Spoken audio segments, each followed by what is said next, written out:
Ladies and gentlemen, boys and girls, children of all ages, on the Google Slides, this is problem 10, I believe, or the 10th problem you have. They're not numbered that way, but this is the 10th problem that shows up there. We are adding fractions using models. We did some of this yesterday. That's why the first 9 are already up there. We're going to start with 1. Starting with 1 helps me determine, is my answer less than or greater than 1? I want to know that because it's kind of important. We have 2/3, so we're adding 2/3, and we have to add 7/12. So I got all these 12s down here. 1, 2, 3, 4, 5, 6, 7.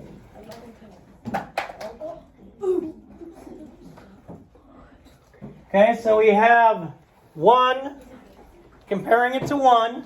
Is my answer going to be less than or greater than 1? Greater than. So I know I start with 1. I start with 1. How much greater than is it? Maxwell? 3/12. Okay. 1, it's 3/12 greater. So I have 1 and 3/12. What if I told you on a multiplication test, 1 and 3/12 wouldn't be there? Can anybody tell me why? Brantley. Because it wants you to find something that's equal to it. Something that's equal to it that is smaller. Anybody have an idea what would be equivalent to 3/12? Brantley? I want to say 1/4. Let's see. Yeah. 1/4 works. So the actual answer you would see on this would be 1 and 1/4. Because as I said yesterday, they want the fewest number of pieces possible when we're talking about fractions. The fewest number of pieces possible. But notice we talked about decomposing fractions. I knew it was 1, so I just take that 1 and I put it there. Then I find out the fraction part. Okay, makes your life easier. Decomposing fractions is really very helpful when we get to adding and subtracting fractions. All right, our second problem. Oh, this is a 3-parter. Oh my goodness. We have 1/5 plus 1/2 plus 2/10. Okay, same thing. We're using the fraction models. So we can add this, we can put this all together using the fraction models. So we're comparing to 1. This is going to give us our benchmark to see if my answer is less than 1 or greater than 1. We have 1/5, 1/2, and 2/10. Less than or greater than 1? Less than 1. Now I need to find pieces that are all the same size that would fit under here. Now if we think about multiples, I'll call on somebody in a minute. If we think about multiples, we think about a multiplication chart. We could go and we could look at our 5s, our 2s, and our 10s. Go over and we find the first number that shows up in all 3 rows. First number that shows up in all 3 rows. So Lily, if I was looking at my multiplication chart, what would be the first number that shows up in all 3 rows? Okay, give me the multiples of 5 up to 25. 5, 10, 15, 20, 25. Good. Give me the multiples of 2, Serenity, all the way up to 12. Good. And give me the multiples of 10, Liam, all the way up to 20.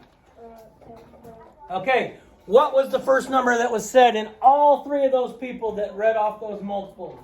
Oren. 10. 10. So now if we look at this, we can see, so 1/5 is 2/10 and 1/2. So if I break this up, I know 1/5 equals 2/10. I know 1/2 equals 5/10. So now decomposing this problem, this is what I now have, is I have 2/10 plus 5/10 plus 2/10. And that's going to equal what? Maxwell? 9/10. But again, I just break it into parts. I think this is the most difficult thing when adding and subtracting fractions, is finding the pieces that would fit under here. But if you think of the multiples, you think of a multiplication chart, just like when I called on Lily and then Serenity and then Liam, and they just gave the multiples. They found the first one that was in common. Okay, so let's look at the next one, which is, the more you practice, the more you're going to easily find the common denominators, the common pieces. The next problem is 1/6 plus 1/3. This one should be easy. And all of them are easy. 1/6 plus 1/3. Less than or greater than 1? Less than 1. Now I need to think of pieces that are going to fit exactly here. So exactly in this distance. What could I possibly use? Grace? 6. I could possibly use 6. Well, I already know 1/6 is a 6. And 1/3 is 2/6. So I end up with 1/6 plus 2/6 equals 3/6. But wait! Maxwell, what else have we got here? 1/2. 1/2. And Maxwell, which answer would you expect to see on a test? 1/2. 1/2, because that uses the fewest amount of pieces. The fewest amount of pieces. Those two are equivalent. 3/6 and 1/2 are equivalent. We've talked about a lot. 2/4 is equivalent to 1/2. As we just said, 3/6 is equivalent to 1/2. 5/10. Oh, 5/10 are equivalent to 1/2. 6/12 are equivalent to 1/2. 50 hundredths. Oh my god. Yeah, 50 hundredths. 4/8 are equivalent to 1/2. Knowing our equivalent fractions, 8/16. I don't know. Oh, I do have 16s, don't I? 128. Knowing our equivalent fractions is going to help. If you can find equivalent fractions, it's really going to help as we go through adding and subtracting fractions. When we get to multiplying and dividing, that's a piece of cake. Oh yeah. Adding and subtracting fractions, and I know you're like, that doesn't make sense because multiplying and dividing whole numbers is way harder than adding and subtracting whole numbers. I'm going to tell you, I'm promising you, if we can get the adding and subtracting down, the multiplication and division is easy. Okay.